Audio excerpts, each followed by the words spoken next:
good afternoon, everyone. This is Bob Turner coming at you live out here in Yarmouth, Maine. This is the Ordinary People Doing Extraordinary Things podcast, and as you guys know, we're out looking for people that are doing cool stuff. And it happens that we've been mostly in the health and fitness and wellness area, and also entrepreneurial area. So today we've kind of got all of that here with Allison Gray. She's an owner practitioner here at Northstar Holistic Medicine. She's a nurse practitioner and has been in it about 16 years and started in labor delivery. Mm-hmm. So that's interesting. We'll talk about that. I didn't have that on my notes, but maybe we'll talk about that. So she's passionate about health and wellness. I'm a client. I'm coming over here and working with her because, frankly, I'll just tell you guys, I've felt like trash for the last year and a half or so. So we've been back and forth trying to figure that out and made some headway. She's just passionate about health and wellness. She loves snowboarding, cooking, being in nature, and MMA. Yeah. It's a common blend. Good coffee and spending time with family and animals. So, Yep. So thanks for doing this. I appreciate it. We chatted about this last week or the week before, and was telling you kind of what I've been up to, and I said, hey, you ought to be on the podcast.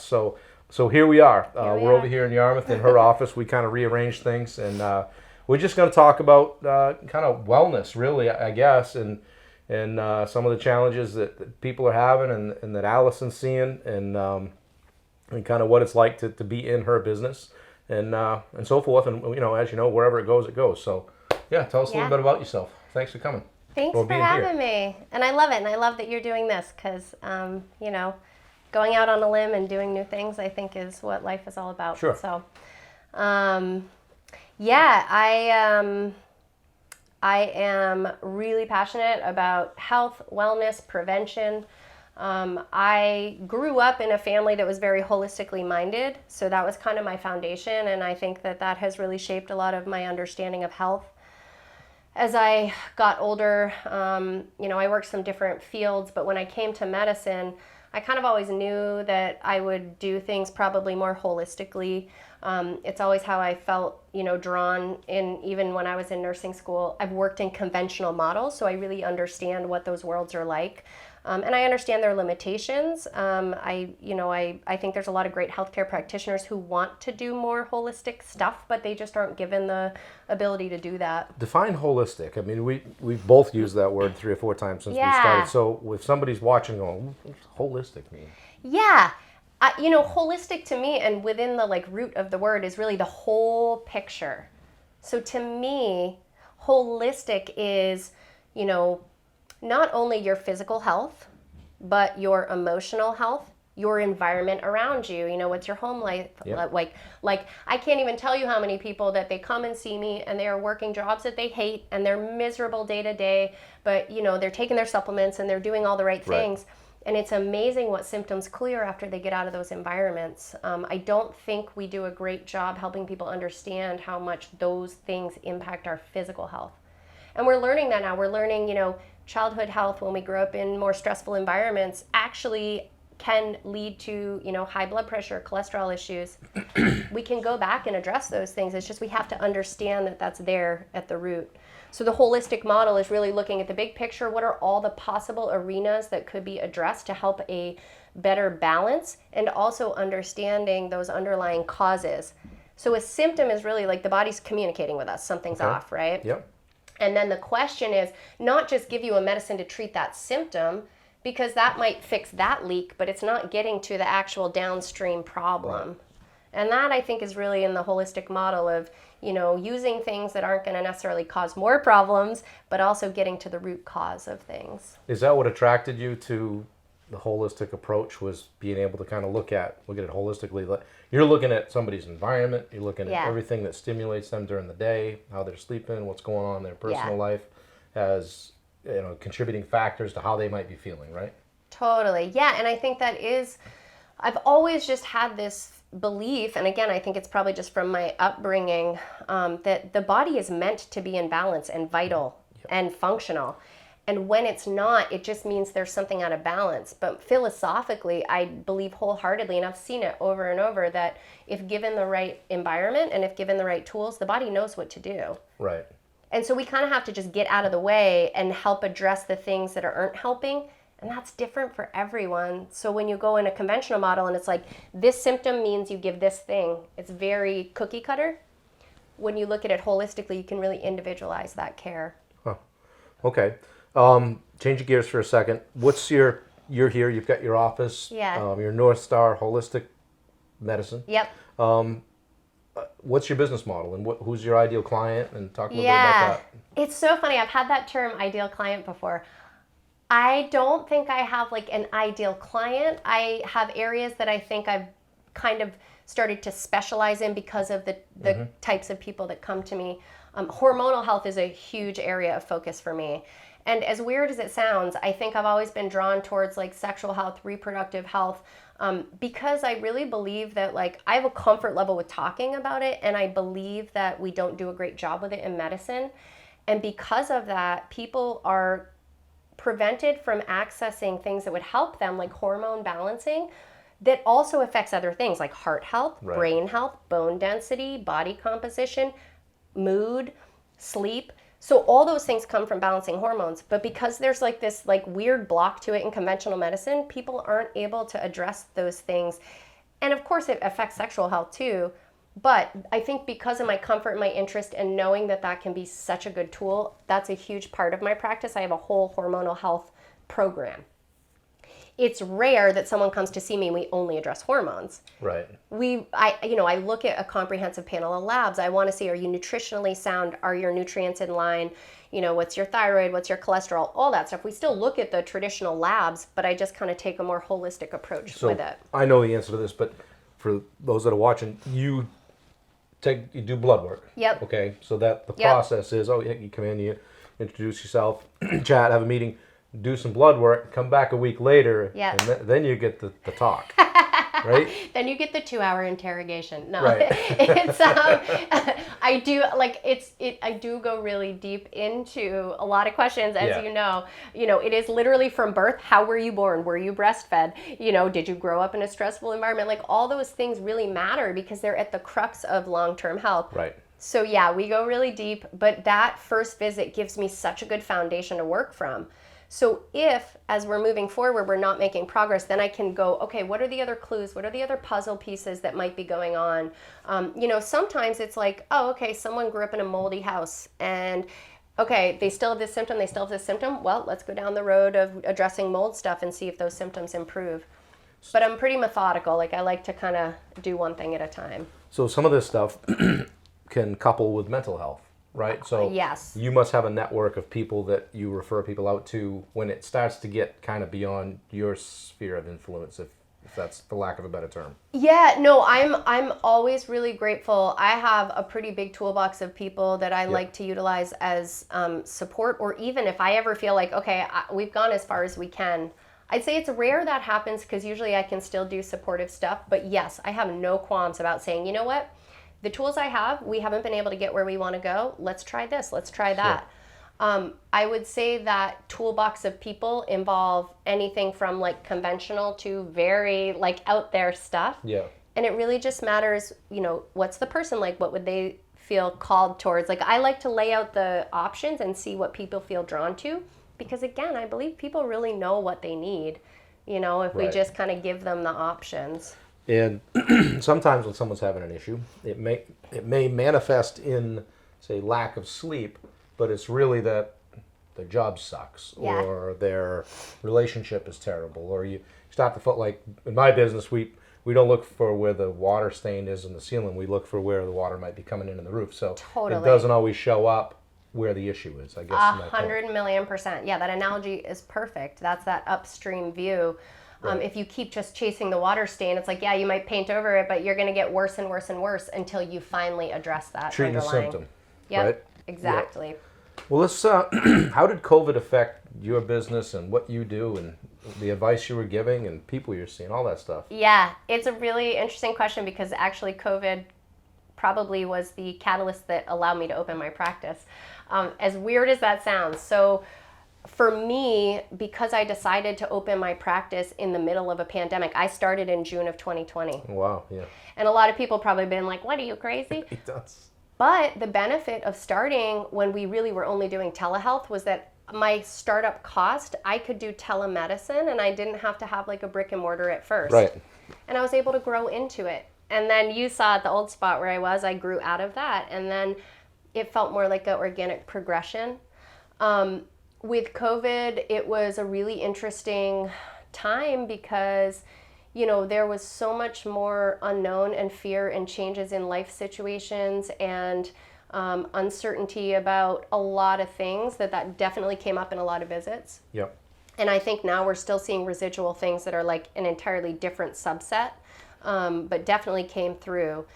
But in a way, it actually, you know, I would never say it was like a good thing, but for me, for my practice, it actually allowed me to open it in a much more streamlined way. So yeah, it's really for one reason or another, it seems as though you can blame. I mean, you get a flat tire in your car. COVID.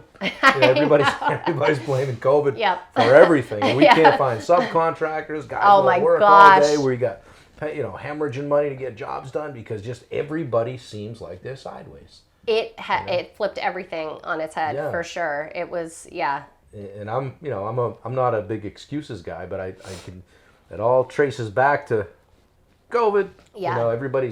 Seems like everybody's head just spun around backwards, and whether people are getting paid to stay home and they're just staying home, or whether they just don't want to work, or I don't know what it is, or maybe there's a lot more anxiety and depression because of COVID than there ever was. And are you seeing that?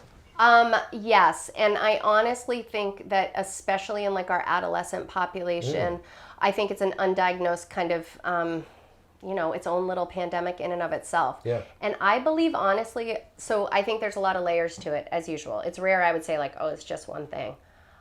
A big part, I think, is that when COVID hit and we all were just staying home, we were out of our normal routine, right? So we're staying up later, sleeping in longer, not going outside for some people as much. So you get out of that circadian rhythm, right? You don't get that. People are drinking more too, Oh, yeah. But I'll have it's Tuesday night. I'll have a whiskey. Totally. Or sourdough bread every day, Whatever, like, I mean, don't get me wrong, sourdough has a place, but maybe not daily. But yeah, so out of routines, right? Now, some people that might have been a good thing. I think there's a lot of people that found when they had the opportunity to get out of their toxic kind of situations, they were like, you know what? Life is short. Like, I'm going to do something different.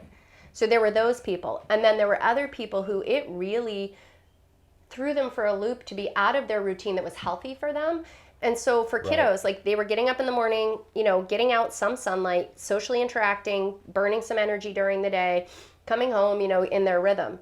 That came to a halt. And I think that missing that morning time to be active, which is what our bodies are kind of geared towards, and that happened for a lot of people too, not just teenagers.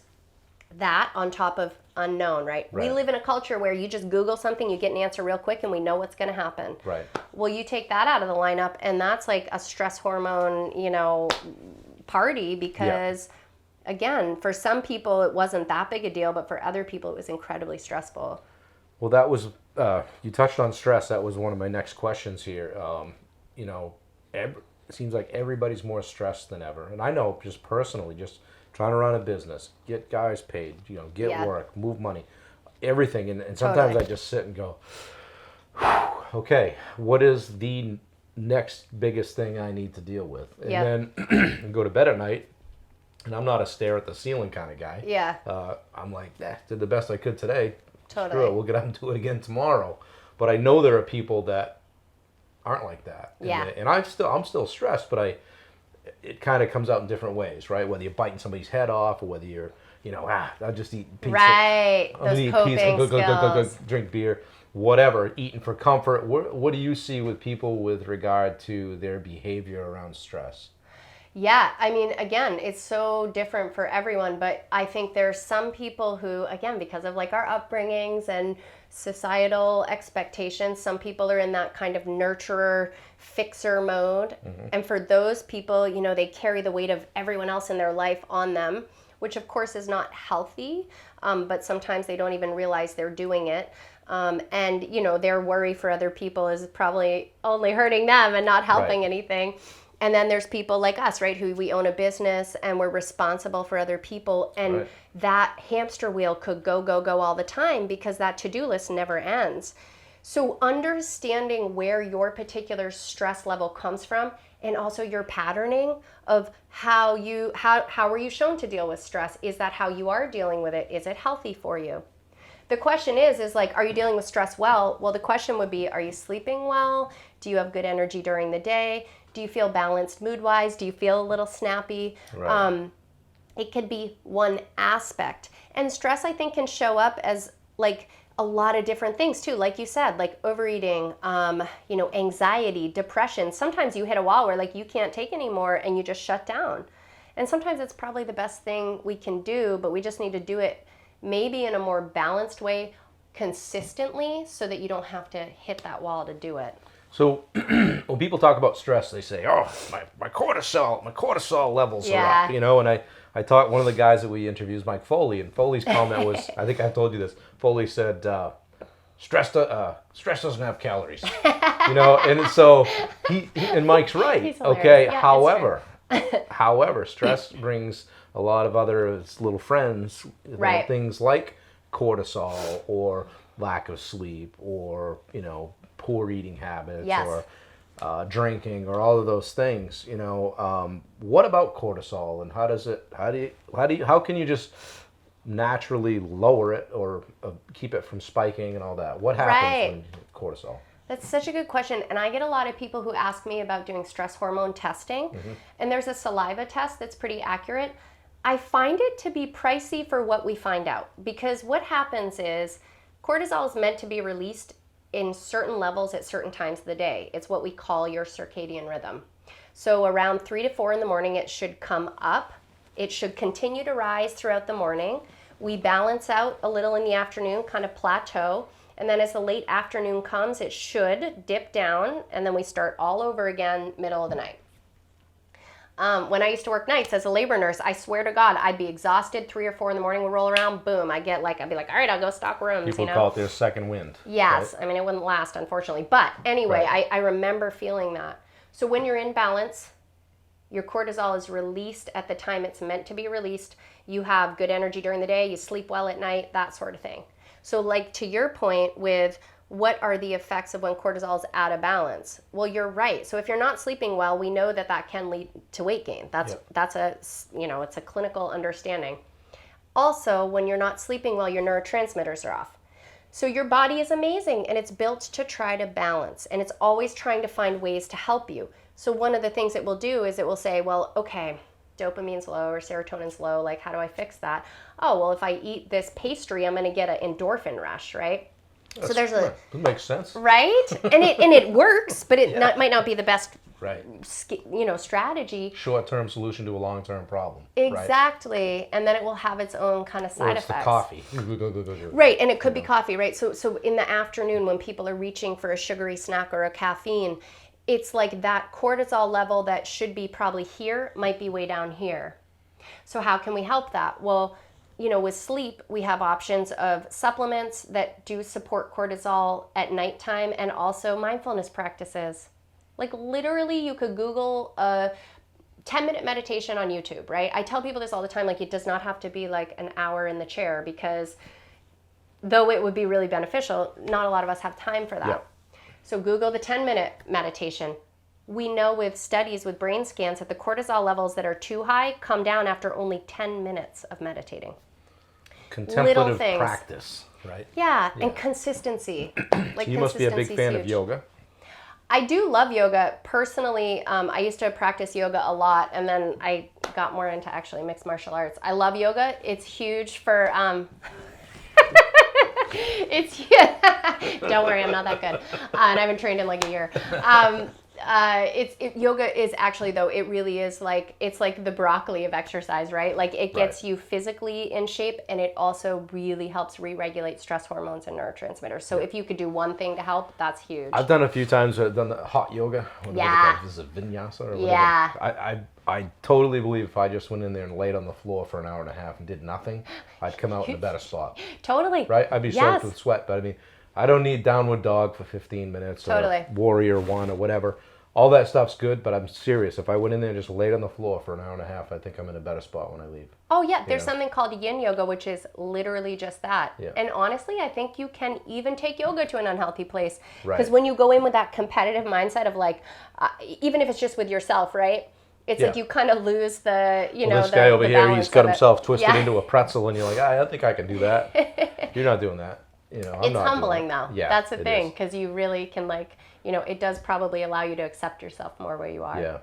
I mean, some things like that help you to get more balance, right? That's really what we're talking about, is just balance, or homeostasis, as they call it, right? So maybe some yoga, or maybe massage. Yeah.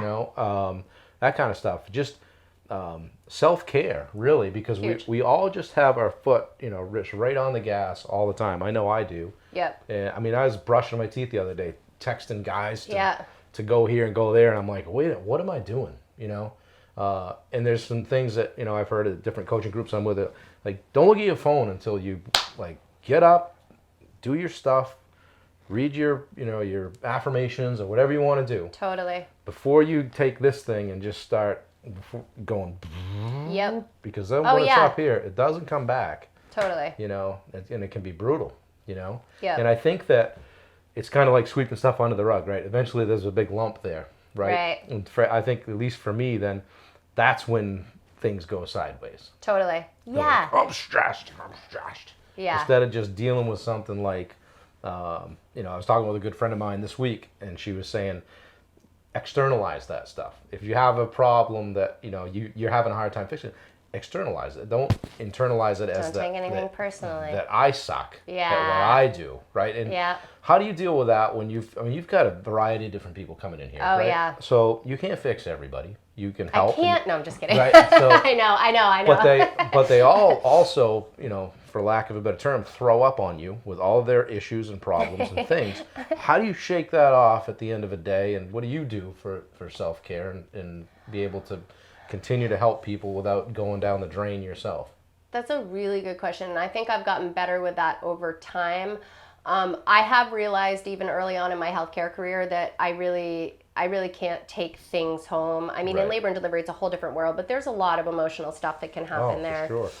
I think honestly, probably because of my belief that the body is really meant to heal, and it's meant to do what it can to bring people into balance. And because I've been doing this long enough, a lot of times, I really do feel that when we start our program together, whatever version that looks like with people, I never have expectations.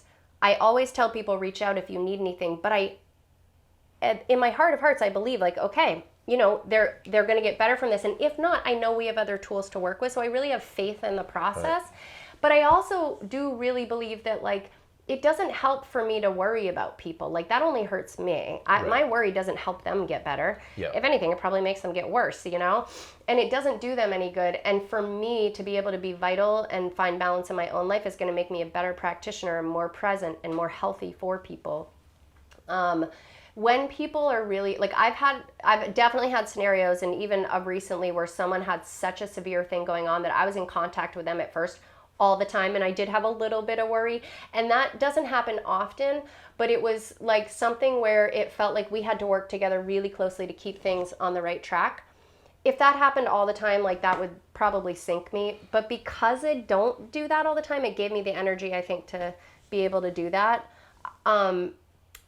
I feel that because of the intake being so comprehensive, and because I try to really educate people about their own bodies, that it empowers them, and they can kind of also trust in the process. And that's a huge part of it. Sure. I mean, I can speak from personal experience. Coming over here, spending a half an hour with you, walking out of here feeling a little bit better just because I did that. Aww. Or you feel okay, I got somebody on my team. Where, and my experience was, and I'll tell you guys, is I was just waking up feeling trashed. Just trashed.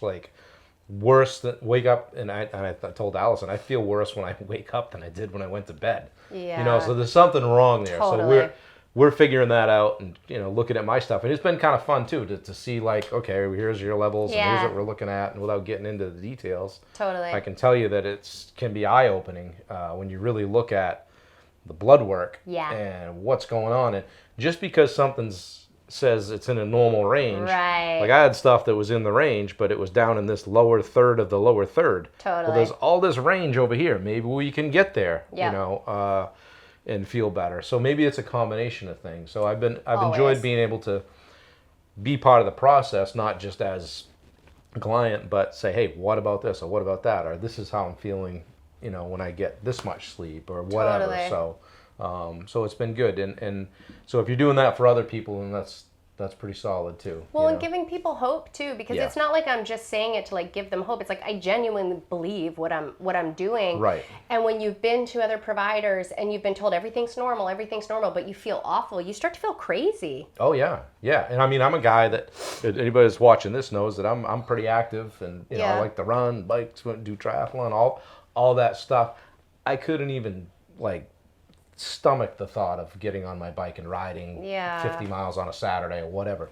The bike's on the trainer, I look at it, I'm like, Totally. so not there right now, you know. Yeah. So when I know I'm feeling like that, it's time to turn the dials, and that's Especially what when it it's so out of proportion for you. Like Yeah. that was so different. Yeah, exactly. Because I mean, I like to get a lot out of a day. I'm a like, hey, I'll sleep when I'm dead kind of guy.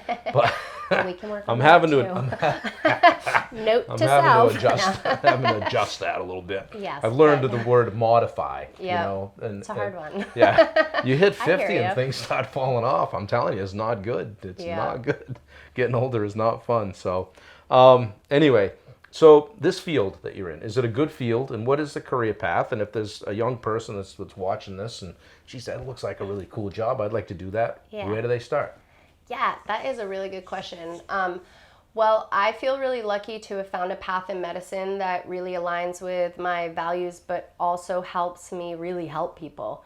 And I believe wholeheartedly that most people going into medicine really are out there wanting to help people. But because of our profit-based system, which is not the case in any other developed nation in the entire world, I won't get on that soapbox, but That's it 1 another million podcast. % causes the poor health outcomes we have comparatively. I mean, we fall really, really low on the scale of who's the healthiest in the world. The United States, with all this technology and all this access, is really low. All those other developed nations that have access to, paid family leave so moms can breastfeed, we know that's the best thing for babies. You know, they're well cared for. People don't have to stress about losing their home because of insurance, all that. That kind of stuff like impacts health greatly, and it impacts our medical model. So when people go into medicine, they can learn how to help people. Our model currently is very much based on a pharmaceutical model. Right. You know, you have this symptom, you give this pill, but you have all these other issues. I really believe that this functional medicine pathway, and there's some other, integrative, there's other pathways. I like the functional medicine model because it's still sciencey and it's holistic all at the same time. But I love this model. In order to get there, you have to go through a lot of conventional kind of indoctrination. However, I feel like I really appreciate everything I learned. First of all, I'm like a total nerd for like anatomy and physiology and all that. That was really amazing to learn more about. And going through all of the more conventional training allows me to understand when I'm working with people and they're like, here, I'm seeing this doctor and this doctor and this doctor. It's like I get what they're working on and I understand the physiology of what that provider's thinking. So if you wanted to do a medical pathway, but also have it be more holistic, there are functional medicine certifications and that sort of thing. There's tons out there. Yeah. I lucked out because I ended up, it was almost more of kind of an apprenticeship situation, but the person I trained with when I first got out of school taught for like the Institute of Functional Medicine. So I was almost immersed in it. Yeah. But the core health values, you might have to do more than just go to like regular, nursing school or medical school, whatever pathway you decide. You probably need to do more to add on to it. You have to just, I think a lot of people do a lot of like, I should do this, I should do that, right? Like in nursing school, they're like, you have to do a year of med surg when you get out of school. Don't do a specialty. Like it literally was like, you had no choice. And I'm like, forget that. Like I'll be miserable in med surg. I'm not doing that. Yeah. I found a hospital to do my practicum that I knew hired new grads because it meant that much to me to go into labor and delivery. Yeah. So I would say to people who are interested, if you feel called, just know that, you might feel a little lost when you're in school, but if you know your end goal is to do this kind of thing, there's a lot of trainings you can do along the way and set yourself up so that you can do kind of clinical experiences in this field, which is what I did along the way. Cool. What's the what's your least favorite thing about this field? Well, I mean, my least favorite thing in medicine, I think, would be just that we're in a model where profit is what decides the care people get. And so people aren't able to access the care that actually helps them. You know, it's like, it's disgusting, really. I mean, it's really criminal. Like the amount that people have to pay for medications and the fact that like people can't get insurance, you know, like that's just doesn't happen anywhere else. No. That's my least favorite part. Yeah, we don't do a great job taking care of our, I would say, our elderly, but most, oh my gosh, and most anybody really. The healthcare system really is pretty well screwed, if you ask me. It's awful. Yeah. And you know, you and I have talked about that, about how like just getting in somewhere or getting somebody to call you back or even being able to tell you like how much something's going to cost. They don't know. Totally. They don't know. Oh, I know. Just send a bill. Just send a bill, you know, and you get a bill, you open it like, oh. And insurance today is, you know, everybody's got a $5,000, $6,000, $8,000, $10,000 deductible, and oh my God, I'm like, if people would really just think about how much they pay in their monthly premium, out-of-pocket costs, and their deductible, what they pay in 1 year versus what they would pay in taxes, because people hate that word. I get it, like I do get it, but you would pay way less, and our system would be so much healthier that it would cost way less to deliver care. And that's why all those other countries are a million times healthier. Yeah. People want to blame it on a million other things. And it's like, no, they do prevention, they do wellness, they do breastfeeding, they do early life care way better. And that is going to set the stage for health markers, you know, throughout life. Yep.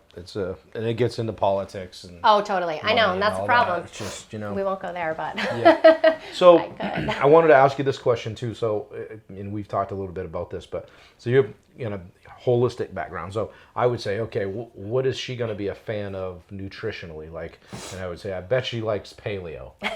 So what, you know, if you were going to... Guilty. How do you eat and how do you recommend people eat? And, you know, based on your background or how you roll. Yeah, I love this question because before I was in medicine, I cooked and I was very passionate about culinary arts, like very passionate. So the two worlds together, my favorite. Okay, so to back up, I actually really feel strongly about meeting people where they're at. So I work with a lot of people where when I first meet them, I might suggest dietary changes and they're not able to do that, and that's okay. Yeah. I have people who it takes them a year or two to start to implement dietary changes, and I will support them along the way, whatever it takes to get there, and if all they can change is one little thing, that's fine. So I don't use like a cookie cutter thing, but I would say overall, if I could recommend the healthiest way to eat, I would say probably it would be, I don't know, everyone's different. So some people feel good eating meat, some people don't. Eat real food. Eat real food. Like that's the thing, not processed crap. So in my house, my middle daughter, not only is she celiac, so no gluten, but she's also vegan by choice. And that's kind of how I eat anyway. That's how I feel best. I don't assume everyone else is going to feel good.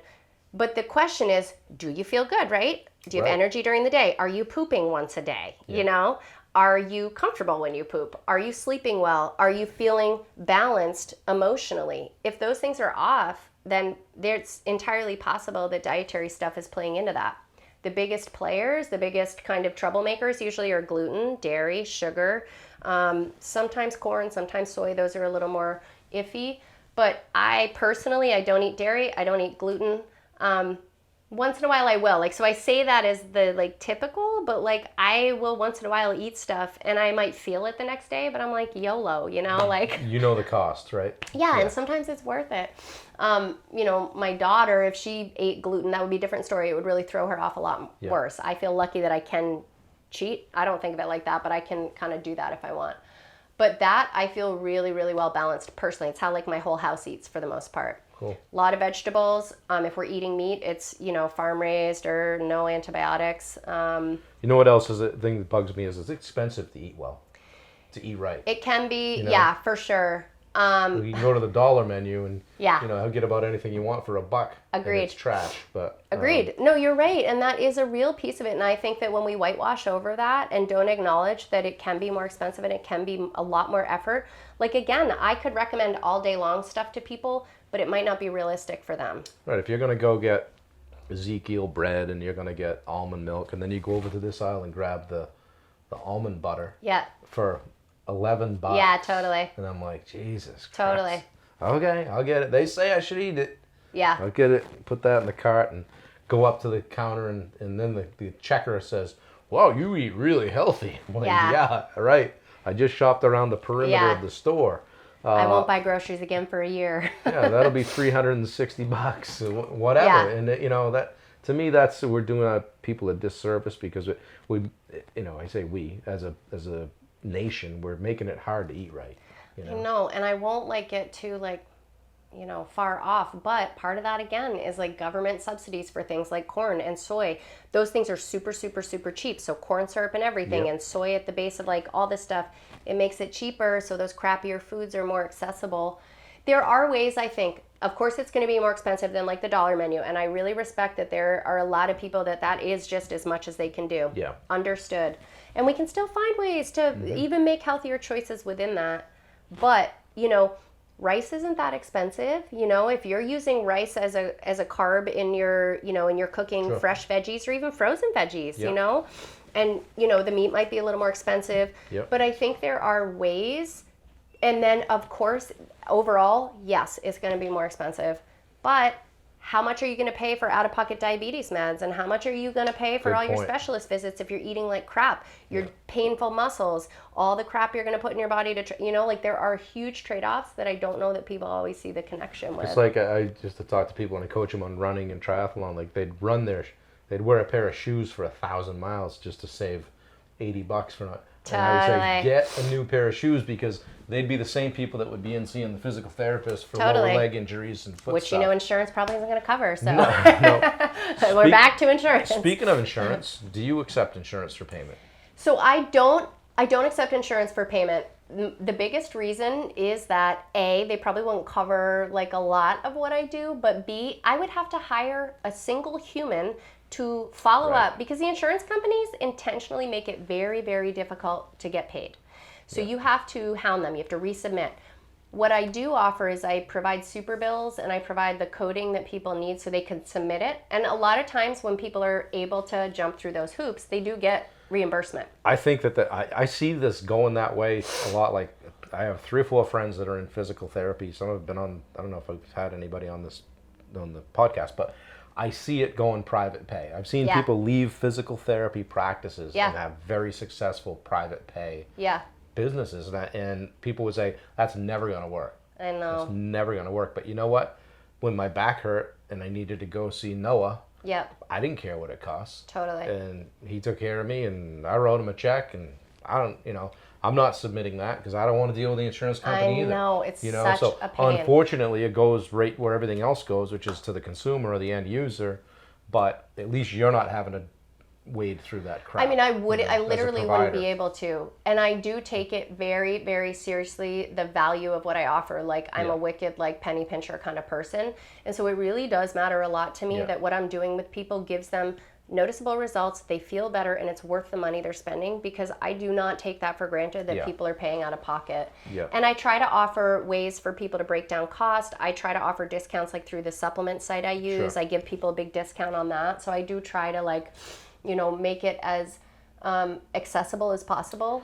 And I've noticed too where you don't have some people are in in this business, but they're like, hey, and check out this, and hey, you need this, and you need that. You're more like, hey, this might help you or not. But if you want to try it, great. So I think that adds to your credibility. I appreciate that. In the functional medicine world and the regenerative medicine world, there's definitely a subset of people who are a little more salesy with things. That's not really my jam. But if I believe in something, and it's something that I think could really help, I will speak to that. But I also know that I try to have a range of this peptide is pricey. It could really help. If that's not realistic, we can try this, this, or this. Yep. So, all right. Well, this has been cool. I've been wanting to do this, and it's been good to catch up with you. I'll ask you another question. All right. So, if somebody's watching this and they're, feeling when I said, hey, I just feel like crap, or at 2:00 in the afternoon, my chin's on my chest, I got to lay down beside my desk to take a nap. If someone's struggling, what would you say to them? Where do they start? Yeah, I think you can exhaust yourself trying to look stuff up online because one symptom of fatigue in the afternoon could come from a multitude of things. And it probably is coming from more than one thing. So if you just Google fatigue in the afternoon, you're going to get a million things you're going to read. You're going to buy a bunch of supplements that probably aren't going to do as much as you want them to. So WebMD isn't the answer to everything? can be a helpful guide, but no. I'm gonna die. I do think if you've been struggling and trying to figure that out, it is helpful to work with someone who can, again, be kind of methodical walking through it and peel away all the layers. And it's usually that it is more than one thing. Yeah. I do personally find when I do labs, the labs I pick for a reason, and they're the most common things that I think can cause issues. And then if we need to delve deeper and we need to look at other labs, we can do that.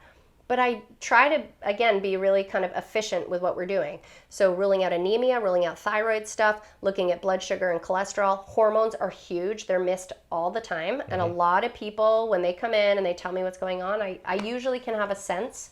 But that's why the health story with the numbers together give us the absolute best way to figure out what's going on. That's cool. One more question. All I right. didn't prep you for this one. What's your definition of health and wellness? Ooh, that's a really good question. Health and wellness.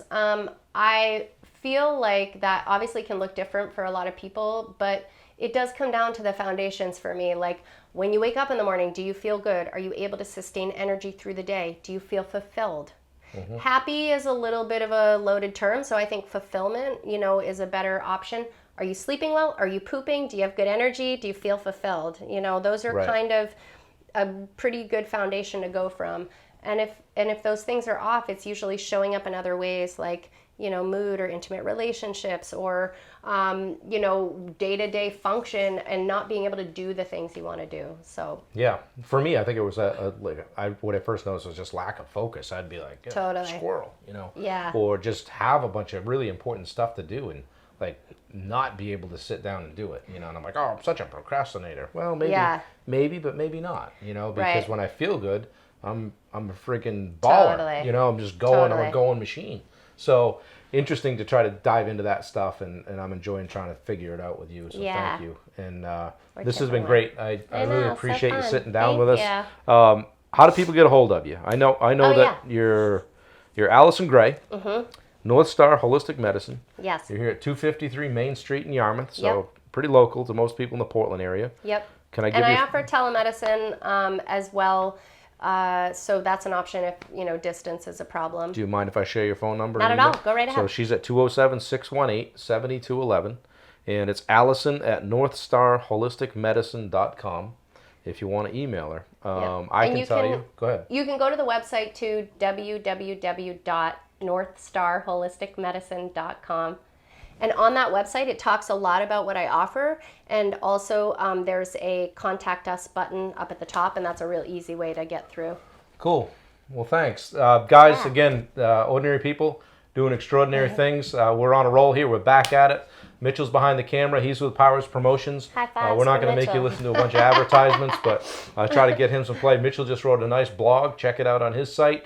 And I own and operate Turner Builders, and a shameless plug, we're looking for subcontractors all the time, particularly framers right now. So if you know someone that wants to get out there and pound some nails, so to speak, I would love Good stress relief. I would love to talk to them. We got a couple of great projects going on in Cape Elizabeth, and we'll be back next week podcasting again. This is kind of a sideline. Call it a distraction. Call it what you want. Call it mowing my lawn while my house is on fire. But we're having a good time and meeting a lot of great people. But you feel so fulfilled doing it. exactly. So thanks again. I appreciate it. Thank And we'll see you. you guys next week. Take care.